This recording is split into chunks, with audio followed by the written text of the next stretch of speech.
To the graduating class of 2020, can we talk? Today marks 15 years since I graduated from Morehouse College. And instead of celebrating with my classmates in Atlanta, Georgia this weekend, I'm preparing to log in to a Zoom class reunion. Likewise, I know many of you won't get to celebrate your academic achievements in person with your family and friends due to the new coronavirus restrictions. And that's a shame, really. However, rest assured that while COVID-19 has robbed you of this moment, nothing and no one can take from you everything you've learned and everything you've earned leading up to this culmination of accomplishments. Trust that it was time well spent. The question is, now that you've received your GED or certificate or diploma or degree, how will you spend your time moving forward? Let me share a bit of personal advice with you about time. Up until college, I had a pretty bad relationship with time. I didn't respect it, so much so that I wrote my high school graduation speech in detention because that's where I spent most of my time that year for being late to school one too many times. I thought that just because I was class president, I could show up when I got ready. But boy, was I wrong. Then I got to Morehouse, where everybody was class president in high school, and the mantra was to be early is to be on time is to be late, and to be late is unacceptable. Since my relationship with time is much improved. In fact, I now consider time to be my most valuable asset, more so than things or money even. You see, things can be replaced, and we could always make more money, but time can't be replaced, and we can't create more of it. And so I ask you again, how will you spend your time now that you've attained these skills that no pandemic can take from you? If you're at a loss, consider these 5 recommendations. First, spend more time leading and less time following. Following is for social media.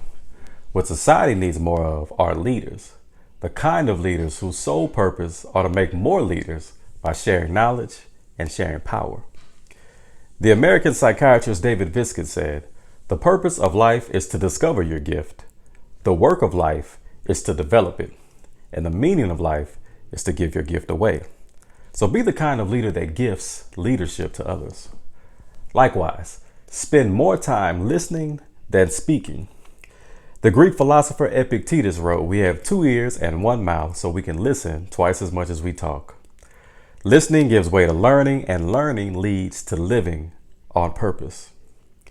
Next, spend time making mistakes and then learning from them. In the words of British educator Sir Ken Robinson, if you're not prepared to be wrong, you'll never come up with anything original. People who are never wrong are people who have nothing left to learn. And what kind of life is that to live? Besides, nobody likes a know-it-all. So embrace the words, "I don't know," and take it as an opportunity for discovery. Then spend time believing in something bigger than yourself.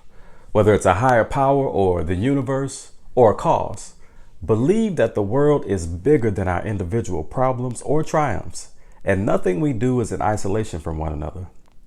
We love better and live better when we do so with the understanding that we were created for community.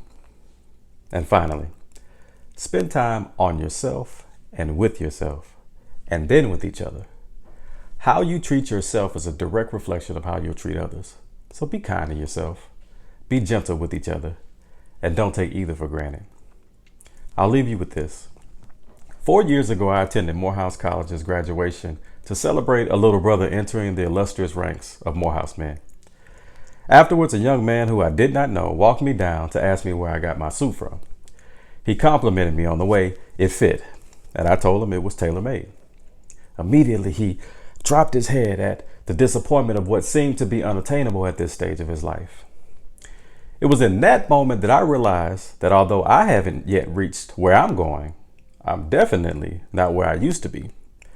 Just 15 years ago, I was that young man, knowing what I wanted, but not being able to attain it right away because time. I'm reminded that although my suits have not always been tailor-made, I was tailor-made from the beginning.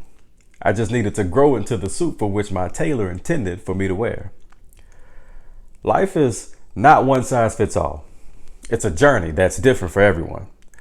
But a part of that journey is living off the rack while you grow into the life that has already been tailored to fit your specific wants and needs. Sometimes our measurements change through losses and gains over time, but the tailor remains the same. And when you walk in the purpose for which you've been wonderfully made, others will walk you down to know your tailor. So although your suit might not fit how you want right now, trust me, it's coming in due time. In the meantime, work on your arithmetic.